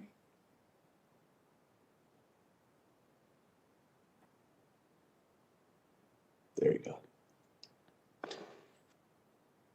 So can you guys see this shiny face at all? There you go. Perfect. I am excited about the MBK program for a number of reasons. First and foremost, I am what they would consider an at-risk youth. Coming from the city of North Carolina, I've recognized and find that in many of these cases, at-risk is not necessarily limited to just the resources that's provided, but it's also associated with the career vision that you see associated with people that look like you. So with this MBK program, we have a 10-week opportunity to not just give them the knowledge centered around the fashion program, and to Johan's point, we are also bringing in industry professionals that look like us, that live like us, that can resonate with these young boys or young men in this space. I currently am a senior designer for Discover Financial Services, where at one point in time on a podcast with Johan, one of individuals told me I was a stereotype gone good. And I thought that was a great analogy and concept that resonated not only with my identity, but could propel not only my story, but the way we've laid out this program for the MBK internship with CFA in a powerful way. So what we'll do within the 10 weeks, we're giving them the ability to create concepts. We're going to put them in a position where they're physically designing not only the graphics, but also blanks related to fashion. And then as they create those products, we'll have them go through final revisions and a production experience with local resources to create these products and to bring them into a real manifestation. And from there, we're putting them in a position to sell these products and or share these products at a pop-up shop with local partners as well. So I'm here to not only mention I am a designer, I'm in the fashion industry, I've had a shop at Easton Town Center, but also to transition this experience into these 16 young men, hoping that this experience grows and garners more success for future candidates in the future. Thank you for that, Joe. Appreciate that. Yep. Thank you, Mr. Brim. Mr. Terrell, do you have anything else to share? No, we're just really excited to dive in. Thank you to everyone for supporting this. Thank you to Department of Neighborhoods and every person on City Council for supporting the Columbus Fashion Alliance. You've been, seeing the work that we're doing. So we're really excited about this program. And again, this is going to have multiple layers of impact, and we can't wait to get started. Well, thank you both for being here tonight and talking about how the program is not only focused on fashion, but the business behind things to give young people those lessons. I think that's an incredible thing to teach young folks, which those lessons can be translated to every part of life. So appreciate you both being here and the work that you're going to be doing with these young people in our community. Next, we also have Mr. Chaz Jefferson from the Academy of Urban Scholars with us tonight as well. Mr. Jefferson, are you on the line?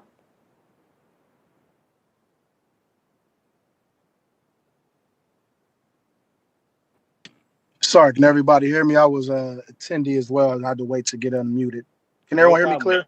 We can hear you. The floor is yours, sir. First, definitely want to thank everybody for the support of our Men of Standard Mentoring Program with the African American Male Wellness Agency. Excited to announce our opportunity where we will be working with 30 youth who are able to receive stipends as well. We also will be on just working. The youth will get the chance to take parts in some creative things we're doing with sound engineering, culinary arts, robotics, adhesive, and really pushing them to try to get certified throughout the summer with some of our different tech opportunities. We all know where the world is going today with the technology. So with these 30 youth, that's something that they'll do the first 2 hours of the day. And with our 10-week program, they'll all be able to take advantage and get certified. On top of that, being able to work with the African American Male Wellness Agency at our corporate office within the community, spreading the word as we are in preparation for our walk that takes place on August the 14th. With the Department of Neighborhoods, everything we've been able to do during the pandemic and into this year, with the tremendous support from them, we're so appreciative. Thank you, Ms. William Scott, Julia Carter, MBK, to My Brother's Keepers Initiative. We're just so grateful and thankful for the opportunity to be able to continue to serve the youth during these times. Well, thank you, Mr. Jefferson, and I appreciate your work in this program as well, and probably speak for most of my colleagues. I think we're all looking forward to being back out with the walk this year with you, and certainly an event with all the different facets of it is going to be a wonderful learning experience for those young folks to learn about business and the world sort of around them, and how to make a very large event that's very important to a lot of people in this community go off without a hitch. So appreciate you taking those young folks under your wing and doing that work. Do any of my colleagues have any questions or comments before I move for passage? Seeing none, I will now move for passage. Second. Clerk, call the roll. Brown, Dorans, favor, Remy, Tyson. President Pro Tem Brown. Passed.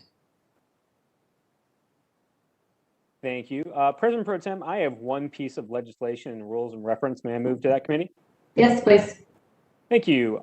Tonight in rules and reference, I have ordinance number 1324-2021 to amend various sections of Chapter 377 of the Columbus City Codes to enhance the abilities of the Wage Theft Prevention Commission and clarify language related to covered entities and to declare an emergency. On September 21st, 2020, Columbus passed ordinance number 1802-2020, creating a new chapter of the Columbus City Code 377, Wage Theft Prevention and Enforcement. Chapter 377 sets out various provisions designed to ensure that entities who commit wage theft or payroll fraud do not do business with or otherwise benefit from contracts with the city of Columbus. Since the passage of this legislation, we've heard a lot of feedback from external and internal stakeholders across the city. My team has worked tirelessly to get where we are this evening in this legislation. This ordinance amends Chapter 377 to allow the Wage Theft Prevention Commission to issue a waiver to a covered entity that has an adverse determination in certain circumstances if restitution has been made to affected workers and the employer has taken affirmative steps to prevent wage theft from happening in the future. City departments may also request a waiver on behalf of a covered entity if its inability to contract with that company would seriously disrupt the efficient operations of the city of Columbus. The ordinance also clarifies that Chapter 377 does not apply to past contracts or financial incentives, nor any amendments to the previously executed financial incentive agreements that do not expand the financial incentive provided to ensure our compliance with Ohio contract law. It also clarifies actions of the Wage Theft Prevention Commission and its staff. After extensive discussions with procurement professionals from the city, the legislation also now exempts from goods contracts the independent contractor reporting requirements and to ensure smooth contracting for these types of work with the city. Emergency action is requested to ensure that amendments to Chapter 377 pertaining to the enhancement of the abilities of our commission and the clarification of language relating to covered entity will take effect as soon as possible. I want to thank many folks who helped get us to this point tonight, namely Alyssa Wilson and Laura Baker Morris from the City Attorney's Office, who both did a wonderful job working with us on these amendments. Scott Zients and Greg Daniels for their legal expertise from the private sector, as well as John Wentz and Hannah Halbert from Policy Matters Ohio, and Sarah Ingalls from the Central Ohio Worker Center for their contributions to these amendments as well. Just an update regarding the city's new wage theft prevention coordinator, a position that was created by the passage of the original ordinance. This coordinator started last week, so welcome to Marcus Fobbs to the city and for his work on this vital topic. I know there's a lot of work ahead, and he's already excited to get started on that.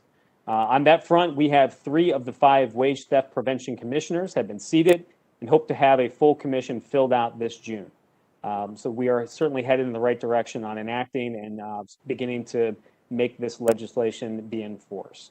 Do any of my colleagues have any questions or comments? Seeing none, I move for passage. Clerk, call the roll. Brown, Dorans, favor, Remy, Tyson. President Pro Tem Brown. Passed. Thank you, President Pro Tem. That is all I have in my committees this evening. Thank you, Council Member. Next, we have Public Service and Transportation Committee that is chaired by Council Member Favor. Thank you so much. Tonight in Public Service and Transportation, we have Ordinance 1033-2021 to amend the 2020 capital improvement budget to authorize the city auditor to transfer cash and appropriation between projects within the Streets and Highways Bond Fund, to authorize the Director of Public Service to enter into a construction guaranteed maximum reimbursement agreement with Campus Partners for Community Urban Redevelopment Incorporated relative to the Arterial Street Rehabilitation 15th and High Phase 2 project, to authorize the expenditure of up to $1 million from the Streets and Highways Bond Fund and to declare an emergency. This ordinance authorizes Public Service to enter into an agreement with Campus Partners for the Arterial Street Rehabilitation 15th and High Phase 2 project in the University District area. This will result in public improvements to North High Street, East 17th Avenue, East 16th Avenue, Walduck Avenue, and North Pearl Street. This ordinance appropriates funding in the amount of $1 million to support partial reimbursement to Campus Partners for the project. Are there any questions or comments by my colleagues? Seeing none, I move for passage. Second. Clerk, call the roll. Brown, Dorans, favor, Remy, Tyson. President Pro Tem Brown. Passed. Thank you. Next, we have Ordinance 1157-2021 to authorize the transfer of appropriation within the Streets and Highways Bond Fund to authorize the Director of Public Service to expend up to $4,650,000 from the Streets and Highways Bond Fund for the roadway improvements I-70-71 South and East Freeway project and to declare an emergency. This ordinance authorizes the expenditure of funds to support utility relocations and construction services for the I-70-71 South and East Freeway project. The project is being administered by the Ohio Department of Transportation and will consist of several phases culminating in improvements to the I-70 and I-71 corridor in downtown Columbus. The work will include widening portions of I-70 eastbound and westbound between 4th Street and Miller Avenue. Are there any questions or comments by my colleagues? Seeing none, I would move for passage. Second. Clerk, call the roll. Brown, Dorans, favor, Remy, Tyson. President Pro Tem Brown. Passed. Thank you. Next, we have Ordinance 1166-2021 to amend the 2020 capital improvement budget to appropriate funds within the Federal Transportation Grants Fund and the Transportation Grants Fund, to authorize the Director of Public Service to enter into contract with Shelley and Sands for the intersection improvements Hillier Rome Road at Federal Road project, to authorize the expenditure of funds from the Streets and Highways Bond Fund, the Federal Transportation Grants Fund, and the Transportation Grants Fund for the project, to authorize the Director of Public Service to repay any unused grant funds at the end of the grant period and to declare an emergency. This contract includes the widening and resurfacing of Hilliard Road, Federal Road, and Fisher Road, adding turn lanes at the intersection of Hilliard Road at Federal Road, the installation of sidewalk, ADA curb ramps, storm water basin and new storm sewer, curb and gutter, street lighting, and mast armed traffic signal at Hilliard Road and Federal Road. Are there any questions or comments by my colleagues? Seeing none, I will move for passage. Second. Clerk call the roll. Brown, Dorans, favor, Remy, Tyson, President Pro Tem Brown. Passed. Thank you. President Pro Tem, may I move on to housing? Yes, please. Thank you. In housing, we have Ordinance 1059-2021 to amend the 2020 capital improvement budget, to authorize the city auditor to transfer funds within the Affordable Housing Bond Fund, to authorize the Director of the Department of Development to execute any and all documents necessary for conveyance of title to land bank properties to the Central Ohio Community Land Trust, to authorize the Director of the Department of Development to enter into an agreement with the Central Ohio Community Land Trust to spend $3,060,000 to develop affordable housing and to declare an emergency. In 2019, COSIC, the city, and Franklin County created a community land trust called the Central Ohio Community Land Trust to utilize acquired parcels to increase the supply of affordable housing.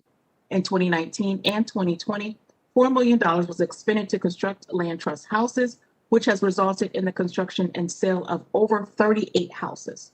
Projects for 2021 will be constructed in Franklinton, Wyland Park, Milo Brogan, and other neighborhoods. Are there any questions or comments by my colleagues?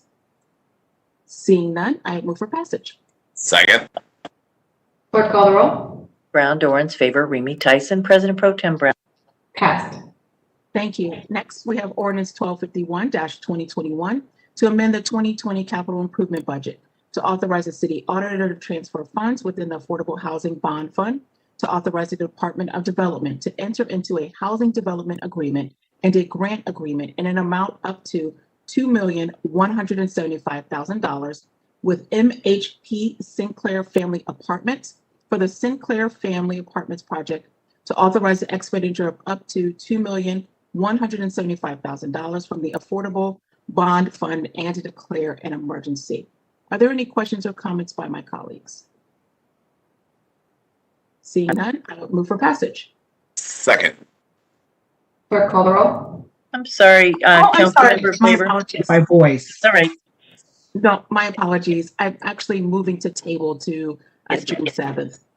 And I'll second the table. And I will ask clerk to call the roll by voice. Mr. Brown, Yes. Mr. Dorans, Yes. Ms. Favor, Yes. Mr. Remy, Yes. Ms. Tyson, Abstain. President Pro Tem Brown. Yes. Ordinance tabled. Thank you very much. President Pro Tem, may I move to Criminal Justice and Judiciary? Yes, please.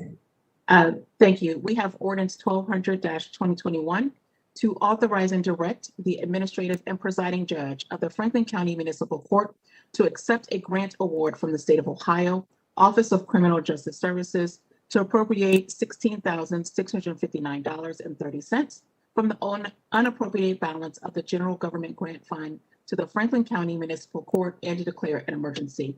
At this time, I would move to table until June 7th. Second. Clerk call the roll. Mr. Brown, Yes. Mr. Dorans, Yes. Ms. Favor, Yes. Mr. Remy, Yes. Ms. Tyson, Abstain. President Pro Tem Brown. Yes. Ordinance tabled. Thank you. That is all I have in my committees. Thank you so much, Councilmember Favor. Next is the Health and Human Services Committee that is chaired by Councilmember Priscilla Tyson. Chair Tyson. Okay, thank you. I have ordinance number 1203-2021. It's to authorize the Director of Finance and Management to establish a purchase order with Certified Pasture for the purchase of flu zone influenza virus vaccines for the Board of Health to waive the competitive bidding provisions of the city code, to authorize expenditure of $60,431.30 from the Health Special Revenue Fund to pay the cost thereof and to declare an emergency. Each flu season, the immunizations program at Columbus Public Health offers flu shots to the residents of Columbus and Franklin County.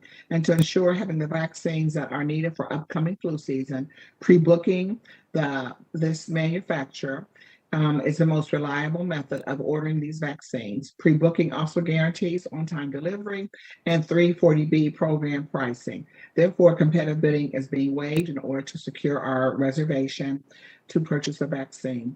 This ordinance authorizes the Director of Finance, again, to establish a purchase order for the $60,431.30. If there are no questions or comments, I move for passage. Second. Clerk call the roll. Brown, Dorans, favor, Remy, Tyson, President Pro Tem Brown. Ordinance passed. Thank you. I'd now like to move to rules and reference. Please. Thank you. I have ordinance 1029-2021 to amend the various sections and supplement the Columbus zoning code title 33 in order to adopt a definition of a produce stand, expand the agricultural uses allowed, and provide for on-site produce sales and pickup in various residential zoning districts. And before I share any more about this particular ordinance, I'm going to ask Cheryl Graffinino, our local food system strategies coordinator at Columbus Public Health, to share comments regarding this ordinance. Cheryl? Thank you, Council Member Tyson, Council President Pro Tem Brown, and members of Council. This ordinance, which creates provisions to allow for the on-site sales of produce on residentially zoned parcels by small-scale growers in Columbus, directly supports the implementation of shared goals in the City of Columbus and Franklin County Local Food Action Plan and the 2017 Green Business and Urban Agriculture Strategic Plan. Expanding the ability of local urban growers to sell and distribute their produce where they live and grow helps both the growers and our communities. OSU Extension Franklin County estimates that the number of urban farms in Columbus and Franklin County has more than doubled from 15 in 2017 to 32 in the fall of 2020. In March of 2021, the City of Columbus Land Bank Community Garden Program reported 92 parcels leased for gardens. Spread throughout the city, these gardens and farms produce fresh fruits and vegetables right where people live, including many of the more than 274,000 Franklin County residents that the USDA designates as having low access to a full-service grocery store.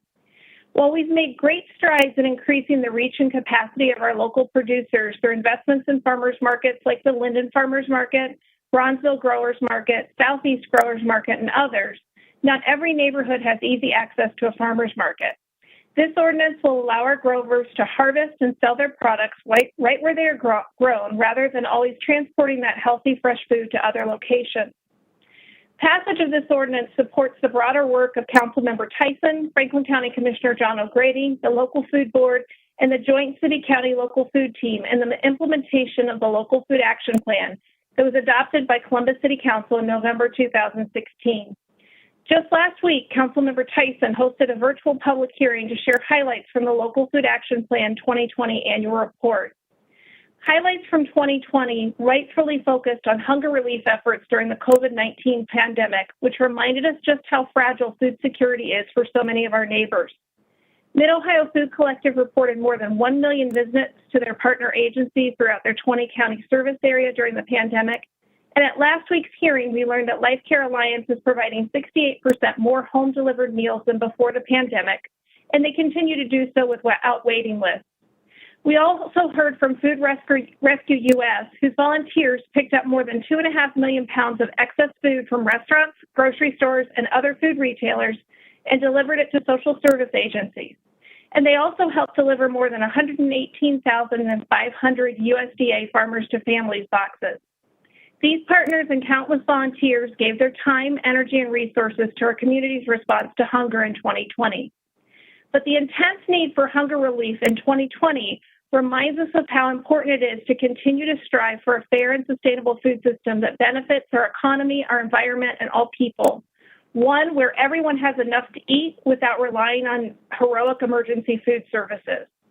The 2020 annual report hearing also highlighted grassroots efforts like the Farm Share program, farms supporting health and racial equity. This pilot project, championed by Councilmember Tyson and funded by Columbus City Council and Kroger Zero Hunger, Zero Waste Foundation, was designed to engage Black growers and Black-led community organizations in an effort to bring more fresh, healthy produce into our neighborhoods. The pilot program connected Columbus and Ohio producers to local organizations serving 5 different Columbus neighborhoods, including King Lincoln, Bronzeville, Southeast Columbus, Hilltop, Southside, and 2 locations in Linden. Over the course of the 10-week pilot, more than 2,500 pounds of fresh local produce was purchased from 5 local growers, 60% of whom identified as Black. The produce was distributed by 6 host organizations, 84% of which were Black-led.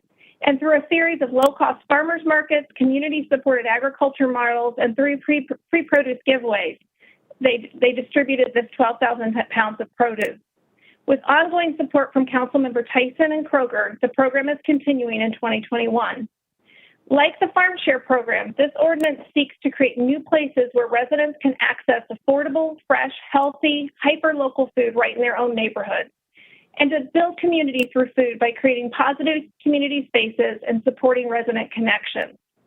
Efforts like these also support microeconomic opportunities for growers to help cover the cost of inputs required for growing, and it increases the number and capacity of growers to meet our community's increasing demand for local food. This ordinance removes the zoning code barrier to selling fresh fruits and vegetables right in the neighborhoods where they are grown. However, our growers are reminded that even with the passage of this ordinance, they must still comply with all other applicable state and federal laws. In general, most of these growers will be considered agricultural businesses selling only fresh food products that do not require collecting sales tax, and therefore they won't be required to register as a business or obtain a vendor's license. That being said, there are always other variables that may make them subject to state or federal rules. I encourage our growers to take advantage of the excellent small resources available to them in the City of Columbus, including the Food Business Portal from our partners at Franklin County Economic Development and Planning, the Ohio State University Extension Franklin County, and the Small Business Development Center at Columbus State. With the passage of this ordinance, the City of Columbus will join peer cities, including Cleveland, Minneapolis, and Indianapolis, in allowing on-site sales of produce on residentially zoned parcels, regardless of size, while setting development standards that protect the character and nature of residentially zoned neighborhoods. Thank you, Councilmember Tyson, President Pro Tem Brown, and members of Council for your ongoing support of a strong and resilient local food system. Thank you, Cheryl. And again, this will allows agricultural uses, including produce stands, on a minimum lot of 1 acre. And these also will have stipulations will be that you can sell between April and December, 2 days a week from 8 a.m. to 8 p.m. You can have 1 stand maximum and storage parameters, produce stand sign standards, and vision clearance. And again, a lot of public input went into the the establishing of this particular ordinance. So I'm very excited. And we heard feedback from lots of people of how important this happens to be. And the benefits to our community is that it increases access to fresh, affordable, hyper-local produce in neighborhoods that lack access to grocery stores, farmers markets, and other healthy food sources. It expands the ability for local urban farmers to grow and sell their produce, so starting businesses. And again, it sets development standards that protect our residents, the residential character and the nature of residentially zoned neighborhoods. I want to really thank Cheryl Graffinino for her work. She's worked tirelessly on making this happen. The reason that the work of the food plan that is now in its 5th year of actually the work being done in the community is because of the work of Cheryl Graffinino. And as well, she has an individual from the from the county that also works very closely with her, Nick, to get this work done. But again, I want to thank Cheryl, and I also want to thank, to get this done, the senior planner in the Department of Development Division of Planning was Belkas Schoenhaus, who worked tirelessly with Cheryl. So again, if there are no questions or comments from my colleagues, I'm very excited to have this be a part of our code to have on-site produce sales within our communities. And not seeing no comments. Again, thank you so much, Cheryl. None of this work could be done without you. I move for passage. Second. Clerk, call the roll. Brown, Dorans, favor, Remy, Tyson, President Pro Tem Brown. Thank you very much. Thank you. That is the, oh, I'm sorry. Go ahead. So, no, sorry. I was just saying pass. No, I'm sorry. Thank you. And I also, as a council, as we're focused on race and equity, this work certainly is around race and equity to make sure we have equitable, that our communities, especially our communities of color, are able to have, you know, fresh produce stands within their community and to provide that produce to our residents. So with that, thank you very much. And that's all I have in my committee. Thank you so much, Chair Tyson. That is a very important piece, concludes our agenda. So I'm going to ask for a motion to adjourn before taking non-agenda speakers. So moved. Second. Clerk, call the roll. Brown, Dorans, favor, Remy, Tyson, President Pro Tem Brown. Meeting is adjourned. We now